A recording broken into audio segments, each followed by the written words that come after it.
So now we will see the primary activities in India and in Brazil. तो first we will start with Brazil. तो primary activity में सबसे important जो होता है वो है agriculture. Okay, in Brazil agriculture is main occupation of people living in highlands and coastal area. हम लोग ने ऑलरेडी देखा है ब्राजील में ज्यादातर पॉपुलेशन कहाँ पे रहता है, कोस्टल एरिया में, और उसके बाद हाईलैंड्स में. ओके, तो favourable climate and topography make it possible for growing variety of crops. Rice and maize are main cereal crops.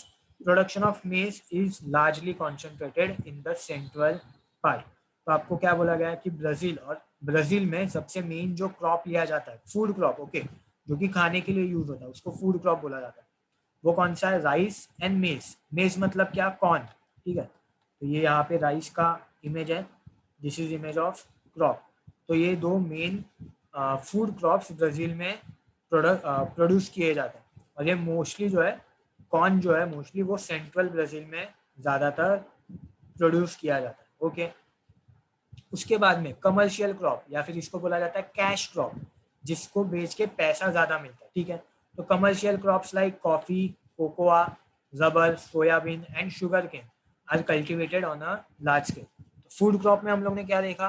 Rice and maize. Cash crop या फिर कमर्शियल क्रॉप में हम लोग क्या क्या पढ़े अभी? Coffee, cocoa, rubber and soybean. Cocoa मतलब जिससे चॉकलेट बनता है. ठीक है, तो this is image of cocoa plant. Okay, this is image. Then this is rubber plant. Rubber के ऐसे ट्रीज होते हैं, उनका ऐसा कल्टीवेशन किया जाता है. तो रबर हो गया, कोकोआ हो गया, that is this is sugar cane. तो ये एक अलग कैच क्रॉप है. Brazil is largest exporter of coffee and soybean in the world. तो अलग और एक क्रॉप यहाँ पे दिया गया आपको, सोयाबीन. तो सोयाबीन आपने सुना होगा, एक क्रॉप है जो ब्राजील में सबसे ज्यादा एक्सपोर्ट किया जाता है. एक्सपोर्ट मतलब ब्राजील से दूसरे कंट्रीज में ज्यादा बेचा जाता है. और कौन सा क्रॉप दिया गया है? कॉफी. तो कॉफी एंड सोयाबीन जो है वो ब्राजील से अलग अलग कंट्रीज में ज्यादातर एक्सपोर्ट किया जाता है. तो this is soybean crop and this is Brazil sorry coffee crop. Coffee के ऐसे क्रॉप्स होते हैं, ऐसे छोटे छोटे बेरीज होते हैं जिनके बाद में कॉफी के सीड्स बनाए जाते हैं जिनसे. Okay, the major states growing coffee are Minas Gerais and Sao Paulo. तो यहाँ पे मैप में देखो ब्राजील में कहाँ पे मिनास गेरास, साउथ ईस्ट पार्ट में Manas Gerais and Sao Paulo. देखो यहाँ पे Manas Gerais and Sao Paulo. तो ये जो स्टेट है, दो स्टेट्स का नाम आपको दिया है, Manas Gerais and Sao Paulo. वहाँ पे कॉफी जो है वो सबसे ज्यादा प्रोड्यूस किया जाता है. तो क्या देखा हम लोग ने? Rice and maize, there are food crop.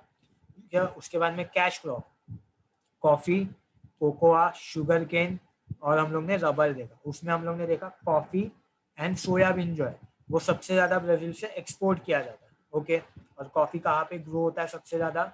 Sao Paulo and Minas Gerais. तो इतने ही पॉइंट्स आपको यहाँ पे ध्यान रखना. This is coffee plantation. Okay, ऐसा कॉफी का प्लांटेशन होता है हिल्स के ऊपर मोस्टली. नाउ नेक्स्ट इज जो भी फ्रूट्स होते हैं या फिर वेजिटेबल्स होते हैं उनके यहाँ पे नाम दिए गए. Beside this crops, production of fruits like bananas, pineapples, orange and other citrus fruits is also done. तो यहाँ पे कौन कौन से फ्रूट्स का नाम दिया गया? Banana, pineapples, oranges and other citrus fruit. Citrus मतलब जिसमें साइट्रिक एसिड होता है. फॉर एग्जाम्पल लेमन होता है, उसमें साइट्रिक एसिड होता है. ऑरेंजेस में साइट्रिक एसिड होता है. तो ये सब क्या हो गया? Citrus fruit. तो ये सब का प्रोडक्शन ब्राजील में होता है. तो यहाँ पे बनाना का इमेज आप देख सकते हो कैसे प्लांटेशन होता है. Then this is pineapple, this are oranges, right. तो ये 3-4 फ्रूट्स के नाम आपको याद रखना है. कौन कौन से फ्रूट्स मैंने बताया? बनाना, ऑरेंजेस एंड पाइनएप्पल. एंड जो भी सिट्रस फ्रूट होता है वो ब्राजील में ज्यादा प्रोड्यूस होता है. Next, cattle, sheep, goats are also reared in savanna grassland in the south. Consequently, meat and dairy products are produced on a large scale. तो और क्या किया जाता है? जो भी कैटल, शीप, गोट्स, ये जो एनिमल होते हैं जिनसे हम लोग को मीट मिलता है या फिर मिल्क मिलता है, जिससे डेयरी प्रोडक्ट्स बनते हैं, बटर या फिर पनीर, ये सब क्या हो गया? Dairy products. तो इनके लिए भी ब्राजील में प्रोडक्शन किया जाता है. इसको एनिमल हस्बेंडरी बोला जाता है. ओके, तो ये एनिमल हस्बेंडरी ये कहाँ पे होता है? सवाना ग्रासलैंड और साउथ में. देखो यहाँ पे हम लोग को दिख रहा है सवाना ग्रासलैंड है, this is savanna grassland area. And south में ये पंपास जो है वो भी क्या है, ग्रासलैंड है। ग्रासलैंड मतलब वहाँ पे ग्रास रहेंगे। फॉर एग्जाम्पल ये इमेज में आप ऑब्जर्व कर सकते हो, पीछे के साइड पूरा ग्रास लैंड है, ग्रास वाला एरिया। और ऐसे एरिया में कैटल, शीप, गोट्स इनको पाला जाता है, उनका एनिमल हस्बेंडरी किया जाता है। ठीक है, तो ये अलग अलग ऑक्यूपेशंस ब्राजील में किए जाते हैं, अलग अलग क्रॉप्स ब्राजील में लिए जाते हैं। तो ये सारे क्रॉप्स का हम लोग ने नाम देखा। अभी इसके ऊपर एक ग्राफ दिया गया, वो ग्राफ हम लोग स्टडी करते हैं। देखो, सॉरी मैप दिया गया, मैप स्टडी करते हैं। Okay, in which part of Brazil is coffee mainly produce. तो कौन से पार्ट में कॉफी ज्यादा प्रोडक्शन किया जाता है। तो कॉफी के लिए सिंबल देखो, और यहाँ पे देखो कॉफी कहाँ पे है, दिस एरिया, ये एरिया में आपको ये सिंबल ज्यादा मिलेगा। तो ये कौन सा एरिया है, south east.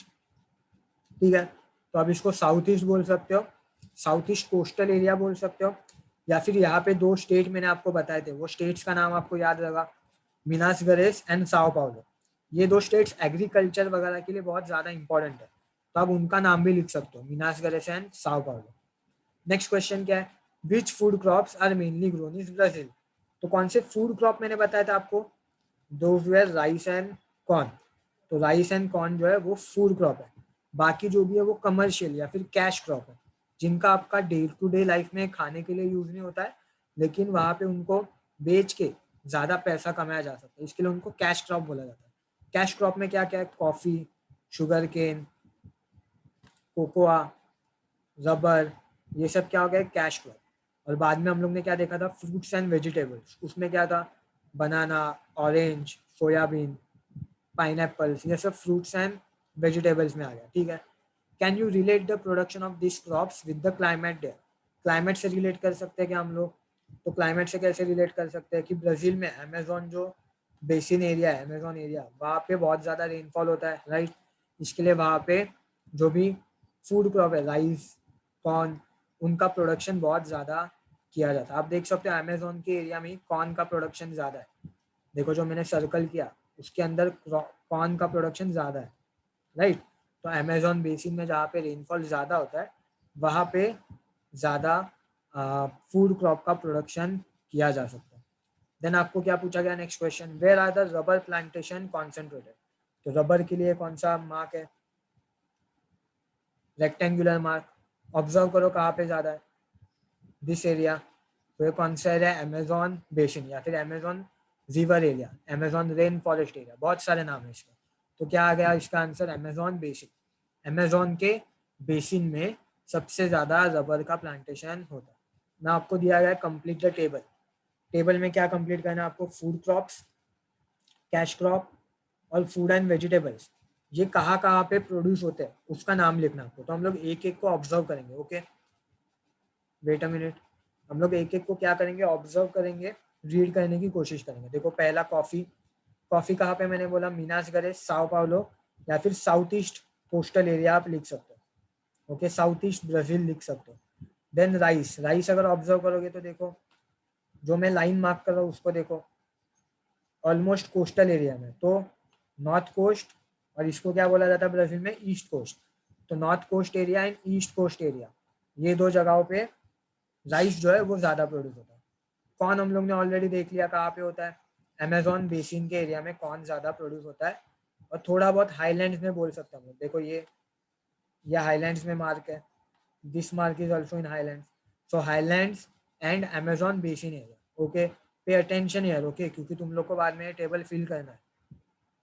Now sugar cane, sugar cane जो है वो मोस्टली नॉर्थ ईस्ट में ज्यादा होता है। देखो यहाँ पे ये एरिया में शुगर केन ज्यादा है, तो हम लोग बोल सकते हैं ब्राजील में जो काटिंगा का एरिया है, डॉट क्वाड्रिलेटरल वाला एरिया, उसके यहाँ पे शुगर केन ज्यादा प्रोड्यूस किया जाता है। देन कोकोआ, इसको अगर ऑब्जर्व करेंगे तो ईस्टर्न कोस्टल एरिया में ज्यादा प्रोड्यूस किया जाता है। देखो मैंने जहाँ पे सर्कल किया वहां पे आपको कोकोआ का मार्क दिखेगा, तो ईस्टर्न कोस्टल एरिया में कोकोआ ज्यादा प्रोड्यूस होता है। रबर, रबर अभी हम लोग ने देख लिया ऑलरेडी कहाँ पे प्रोड्यूस हो रहा है ज्यादा, ये एरिया में रबर के मार्क्स ज्यादा है। तो this is Amazon basin area.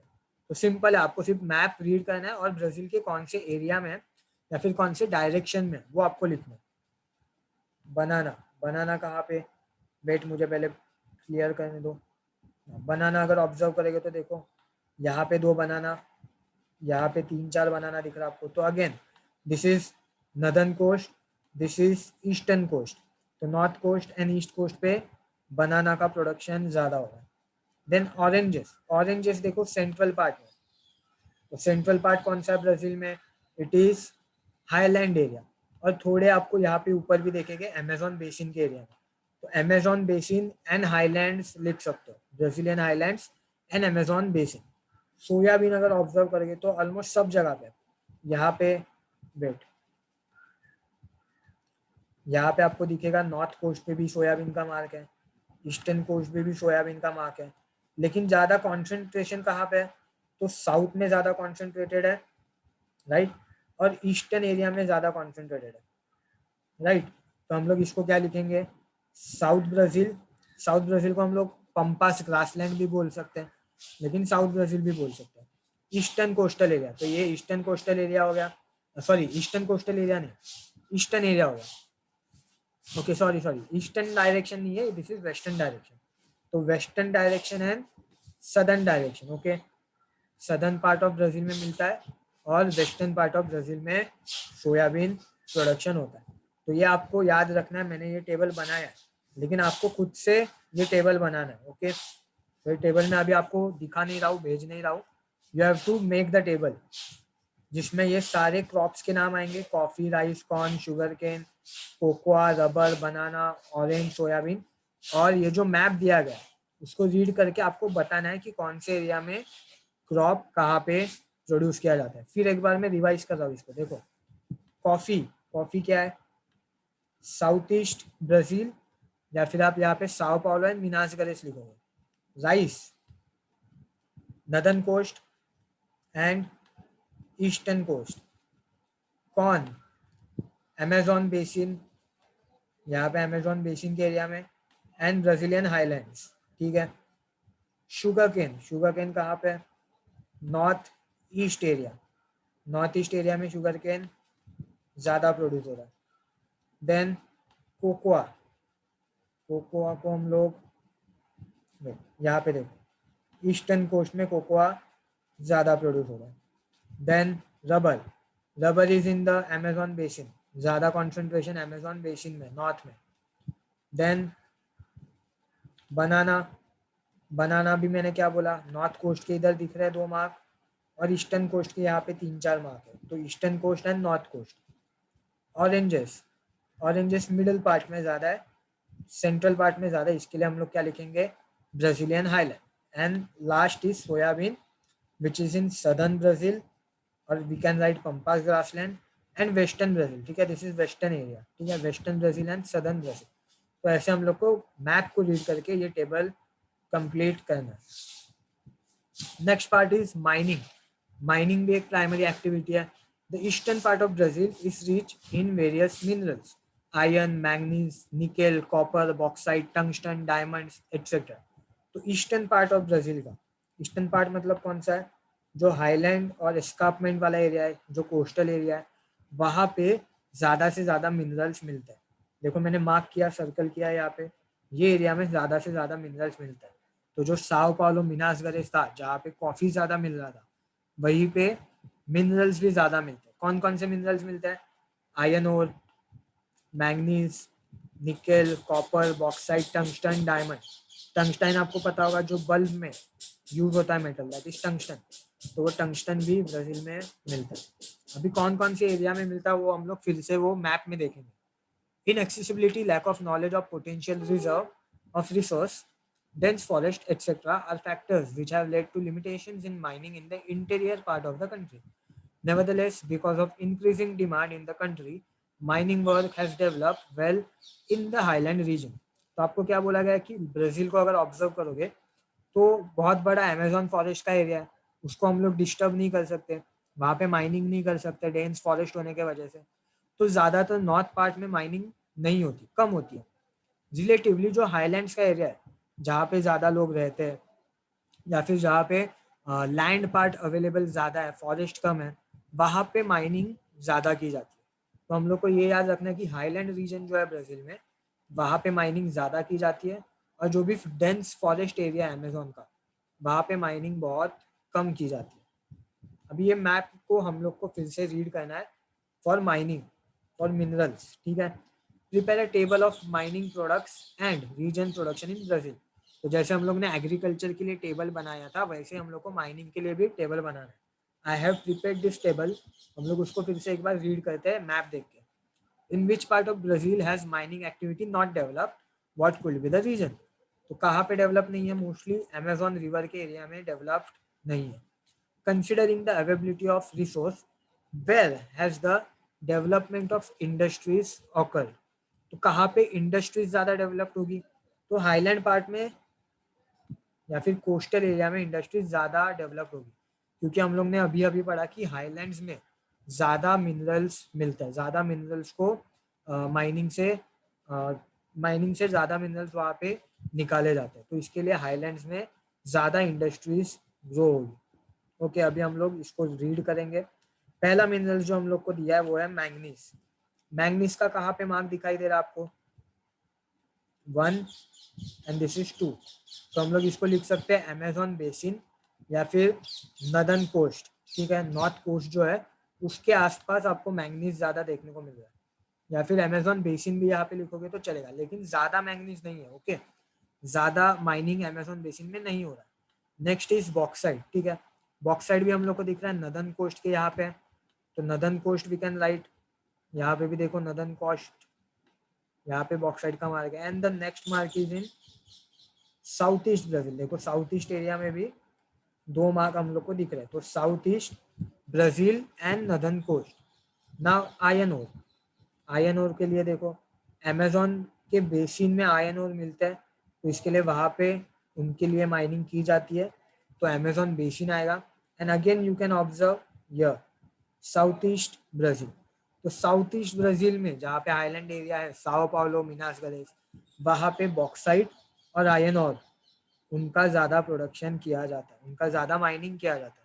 Manganese बहुत कम अवेलेबल है ब्राज़ील में, नॉर्थ कोस्ट के पास और अमेजोन बेसिन के पास, और आयरन ओर भी हम लोग को अमेजोन बेसिन के पास दिखाई देता है। नाउ लास्ट इज कोल। कोल कहाँ पे है? तो देखो यहाँ पे सदर्न एरिया में कोल ज़्यादा मिलता है, तो सदर्न ब्राज़ील लिख सकते हो। एंड सदर्न ब्राज़ील में कौन सा ग्रासलैंड है? पंपास ग्रासलैंड, तो इसको पंपास ग्रासलैंड या साउथ ब्राज़ील लिख सकते हो। आगे के जो 2 दिया है एनिमल हस्बेंडरी, ये एग्रीकल्चर के टाइम में हम लोग ने देखा कहाँ पे होता है एनिमल हस्बेंडरी? Savanna grassland. तो यहाँ पे सवाना ग्रासलैंड का एरिया यहाँ पे था सेंट्रल ब्राज़ील में, तो उसको मार्क किया गया है। उसमें आप देख सकते हो एनिमल्स को ड्रॉ भी किया गया है, तो savanna grassland and you can write pampas grassland in the south. यहाँ पे देखो साउथ में पंपास ग्रासलैंड है, तो एनिमल के मार्किंग यहाँ पे भी किए गए। ना फिशिंग जो अभी हम लोग आगे देखने वाले वो कहाँ पे होगी? तो कोस्टल एरिया में, सिंपल नॉर्थ कोस्ट में देखो, नॉर्थ कोस्ट के पास फिशिंग हो रही है। साउथ कोस्ट में देखो, या फिर ईस्टर्न कोस्ट बोला जाता है इसको, तो ईस्टर्न कोस्ट में देखो यहाँ पे भी फिशिंग हो रही है, राइट। तो जो भी कोस्टल एरिया है वहाँ पे ब्राज़ील में फिशिंग हो रही है। तो ऐसा आपको एक टेबल बना रहा है। मैंगनीज देखो northern coast Amazon basin, bauxite भी नदर्न कोस्ट और उसके साथ साथ साउथ ईस्ट ब्राज़ील, आयरन और भी साउथ ईस्ट ब्राज़ील और अमेजोन बेसिन में भी थे आयरन और। कोल सदर्न ब्राज़ील, जो भी पंपास ग्रासलैंड है वहाँ पे। तो ऐसे मैप देख के आप खुद से लिख सकते हो डायरेक्शन या फिर पार्ट कोई भी, तो वो आपको मैप बनाना है। ये दोनों मैप आपको बनाना है, एक कौन सा एग्रीकल्चर का बनाओगे आप लोग और दूसरा माइनिंग का। Okay, now fishing in Brazil. Brazil has sea coast of around 7,400 kilometre. ये हम लोग ने ऑलरेडी सेकेंड चैप्टर में पढ़ा था कि ब्राज़ील का जो सी कोस्ट है कितना बड़ा है, वो 7,400 किलोमीटर। इंडिया का कितना है? 7,500 kilometre. The meeting of warm Brazil current and cold Falkland current of the coast of the south east Brazil makes it good fishing ground. अभी ओशियन करंट्स ये पार्ट हम लोग ने 8th स्टैंडर्ड में पढ़ा है, तो थोड़ा याद करो उसको। ओशियन के अंदर है ना अलग अलग वाटर के स्ट्रीम फ्लो होते हैं, जिनको ओशियन करंट बोला जाता है। तो ब्राज़ील में इक्वेटर के पास से एक वार्म ओशियन करंट पास होता है जिसका नाम है ब्राज़ील करंट, और नीचे से जो नीचे का साउथ पोल है, साउथ पोल, वहां से एक कोल्ड करंट आता है जिसका नाम है फाल्कलैंड करंट। तो जहाँ पे भी मैंने आपको 8th स्टैंडर्ड में सिखाया होगा, 8th स्टैंडर्ड में आप नहीं थे तो 8th स्टैंडर्ड के बच्चों लोग को मैंने सिखाया है कि जहाँ पे भी warm current and cold current mix होता है वहाँ पे अच्छी फिशिंग ग्राउंड बनती है, वहाँ पे फिशिंग आप अच्छे से कर सकते हो। तो ये देखो, ये जो एरिया है ब्राज़ील का साउथ ईस्ट कोस्ट या फिर सदर्न कोस्ट, वहाँ पे warm Brazil warm current and Falkland cold current, दोनों करंट एक दूसरे को मिल रहे हैं, तो वहाँ पे फिशिंग बहुत अच्छी होती है। तो ये पॉइंट याद रखना और दोनों करंट का नाम याद रखना, Brazil hot current and Falkland cold current. मैं फिर से यहाँ पे ड्रॉ कर रहा हूँ उसको। ये जो रेड लाइन आपको दिख रही है, this is Brazil hot current warm current, और ये जो ब्लू लाइन दिख रही है this is Falkland cold current. तो ये दोनों जो है वो एरिया में मिल रहा है, तो वहाँ पे फिशिंग बहुत अच्छी होती है, सदर्न ब्राज़ील में बहुत अच्छी फिशिंग होती है। Okay, traditionally fishing has been carried out only by small groups of individual fishermen using primitive techniques and equipments, but now large vessels are being used. Swordfish, shrimp, lobsters, sardines are mainly caught. The fish resources of the Amazon River are not exploited much and fishing only takes place at a small scale. तो यहाँ पे important point क्या है? First important point is Amazon का जो river का area है, right, river में भी फिशिंग होती है, लेकिन अमेजोन के रिवर के पास ज़्यादा लोग नहीं रहते। हम लोग ने पॉपुलेशन चैप्टर में देखा है कि वहाँ पे पॉपुलेशन बहुत कम है, इसके लिए पॉपुलेशन कम होने की वजह से वहाँ पे फिशिंग भी जो है वो बहुत कम होती है। नाउ आपको और एक पॉइंट क्या दिया गया है कि ट्रेडिशनली पहले के ज़माने में स्मॉल स्मॉल ग्रुप्स होते थे फिशर्स से, जो भी फिशर्स लोग होते हैं उनके स्मॉल ग्रुप होते थे जो फिशिंग करते थे, लेकिन अभी मॉडर्न टाइम्स में अलग अलग टेक्निक्स यूज़ करके बड़े बड़े इक्विपमेंट यूज़ करके फिशिंग की जाती है, राइट। थर्ड इंपॉर्टेंट पॉइंट क्या है कि कौन कौन से फिश यहाँ पे मिलते हैं। तो फर्स्ट फिश जो है वो हम लोग देख रहे हैं swordfish, then shrimp, lobster and sardines. तो इनके इमेजेस देख लो, दिस इज स्वॉर्ड फिश, इसका जो स्नाउट होता है, नोज का एरिया बहुत बड़ा होता है स्वॉर्ड जैसे, इसके लिए इसको स्वॉर्ड फिश बोला जाता है। These are called as shrimp, तो ये भी ब्राज़ील में मिलते हैं। These are called as lobsters, तो ये भी ब्राज़ील में मिलता है। And this fish are called as sardines, छोटे छोटे होते हैं, मोस्टली जो पैकेज फूड होता है, पैकेज फिश जो यहाँ पे मिलते हैं, तो उनमें सैलाडाइन्स बहुत यूज़ किए जाते हैं, इंडिया में भी मिलते हैं, लेकिन अभी ब्राज़ील के लिए ये नाम याद रखो, सैलाडाइन्स। सैलाडाइन्स, लॉबस्टर, श्रिम्प एंड स्वॉर्डफिश, ये फिश हम लोग को ब्राज़ील में मिलता है। यहाँ पे फिर से हम लोग को ग्राफ में, मैप में सॉरी, रीड करना है कि कहाँ कहाँ पे मिलते हैं। तो देखो, सदर्न कोस्ट में ब्राज़ील में फिशिंग होती है, सिमिलरली नॉर्थ कोस्ट में भी फिशिंग होती है। यहाँ पे आपको करंट भी दिख रहा है, देखो ये जो रेड लाइन है दिस इज ब्राज़ीलियन करंट, और जो नीचे से ब्लू लाइन आ रही है दैट इज फॉकलैंड करंट, ठीक है। Can you give the two reason for concentration of fishing near the south eastern coast of Brazil? तो क्या रीजन हो सकता है कि साउथ ईस्ट कोस्ट में ज़्यादा फिशिंग होती है? एक रीजन मैंने अभी अभी बताया आपको कि वहाँ पे कोल्ड करंट और वार्म करंट मिक्स होते हैं, इसके लिए वहाँ पे फिशिंग ज़्यादा होती है। और एक रीज़न क्या बोल सकते हो आप कि यहाँ का जो एरिया है साउथ ईस्ट कोस्टल एरिया, वहाँ पे ब्राज़ील की जो पॉपुलेशन है वो बहुत ज़्यादा कॉन्सेंट्रेटेड है ये एरिया में, इसके लिए ज़्यादातर फिशिंग हम लोग को साउथ ईस्ट ब्राज़ील में देखने को मिलती है। Inland fishing is not developed in Brazil though there is a large number of rivers in Brazil. Inland fishing का मतलब क्या? जो भी रिवर के अंदर फिशिंग की जाती है उसको इनलैंड फिशिंग बोलते हैं। जो ओशियन में, सी के अंदर फिशिंग की जाती है उसको मरीन फिशिंग बोला जाता है। और जो रिवर के अंदर की जाती है, देखो यहाँ पे रिवर्स दिख रही है आपको, अमेजोन रिवर, तो रिवर के अंदर जो फिशिंग होती है दैट इज इनलैंड फिशिंग। यहाँ पे आपको ओशियन दिख रहा है, नॉर्थ अटलांटिक ओशियन, तो जो ओशियन के अंदर फिशिंग की जाती है उसको बोलते हैं मरीन फिशिंग। तो ब्राज़ील में आपको पूछा है कि इनलैंड फिशिंग ज़्यादा क्यों नहीं होती? क्यों नहीं होती? क्योंकि ज़्यादातर जो रिवर्स है वो नॉर्थ पार्ट में, अमेजोन बेसिन में, और हम लोग ने ऑलरेडी बहुत बार ये देखा है कि नॉर्थ ब्राज़ील में पॉपुलेशन ज़्यादा नहीं है, वहाँ पे रेन फॉरेस्ट है, बहुत ज़्यादा क्लाइमेट ख़राब होता है, बारिश बहुत होती है, इसके लिए वहाँ पे पॉपुलेशन बहुत कम है। अगर पॉपुलेशन कम है तो फिशिंग ज़्यादा होगी क्या?